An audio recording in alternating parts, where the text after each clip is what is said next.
जब हम रिएक्ट में एलिमेंट को रिटर्न करना चाहते हैं तो हमें एक ही एलिमेंट रिटर्न करना पड़ता है। हम कभी भी दो सिबलिंग को एक साथ में रिटर्न नहीं कर सकते जब हम उनको किसी चीज़ में रैप नहीं करते, जैसे कि डिव में या फिर सेक्शन में।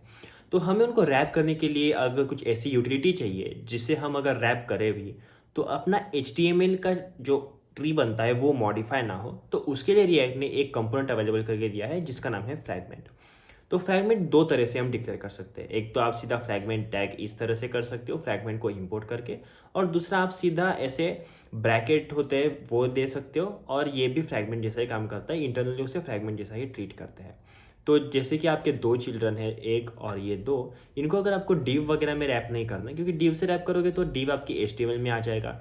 अगर आपको वैसा नहीं करना पर रैप करके रखना है रिटर्न करने के लिए, तो आप कुछ इस तरह से फ्रैगमेंट्स दे सकते हो, इससे वो रैप हो जाएंगे।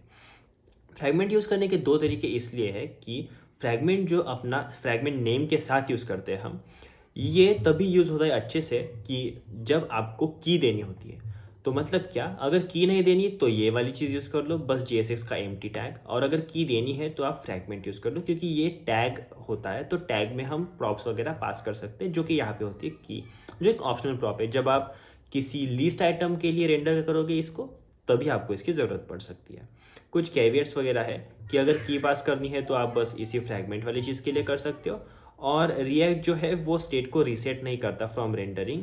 अगर आपके एक फ्रैगमेंट में सीधा आपका चाइल्ड होगा तो वो ट्रीट होता है एज आप एक नॉर्मल चाइल्ड रेंडर कर रहे हो। पर अगर आपके पास एक फ्रैगमेंट है और उसके अंदर एक और फ्रैगमेंट है, जैसे कि यहाँ पे दी है, और उसके अंदर एक चाइल्ड है, तो ये चीज़ ट्रीट होती है कि इससे डिफरेंट है, इसलिए जो आपका री रेंडरिंग है वो चलेगा इसके लिए। तो फ्रैगमेंट के अंदर फ्रैगमेंट डालोगे तो री रेंडरिंग होगी, क्योंकि वो अलग से ट्रीट होगा। This only works a single level tip. For example, going from this thing like दो फ्रैगमेंट के अंदर वाला चाइल्ड टू सिंगल चाइल्ड, ये री रेंडर करेगा और वो अलग अलग दिखेंगे। रिटर्निंग मल्टीपल एलिमेंट्स, उसके लिए ये प्राइमरीली यूज़ होता है। इसी के साथ में कैसे एक्चुअल एग्जांपल में यूज़ किया है वो भी देख सकते हो आप, कि दो पोस्ट को इन्होंने यहाँ पे रेंडर किया है।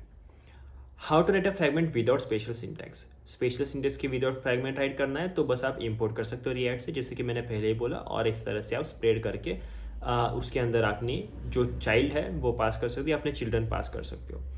Assigning multiple elements to a variable, जो मल्टीपल एलिमेंट्स वेरिएबल को असाइन करने उसके लिए आप ये यूज़ कर सकते हो।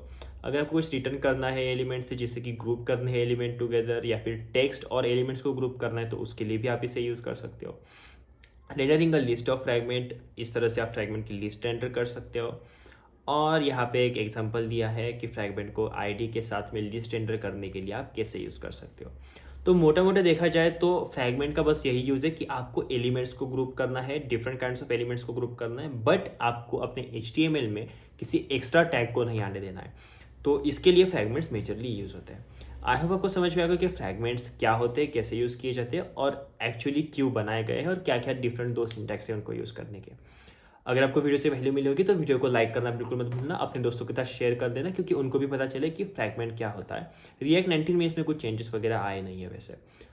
चैनल को सब्सक्राइब नहीं किया तो सब्सक्राइब कर लो, और तभी सब्सक्राइब करोगे तो मोटिवेशन मिलेगा, और ज़्यादा वीडियोस बना पाऊंगा मैं, और हम और ज़्यादा नॉलेज बांट पाएंगे और साथ में ग्रो हो पाएंगे। मिलते हैं अगले वीडियो में, तब तक के लिए थैंक यू, बाय बाय।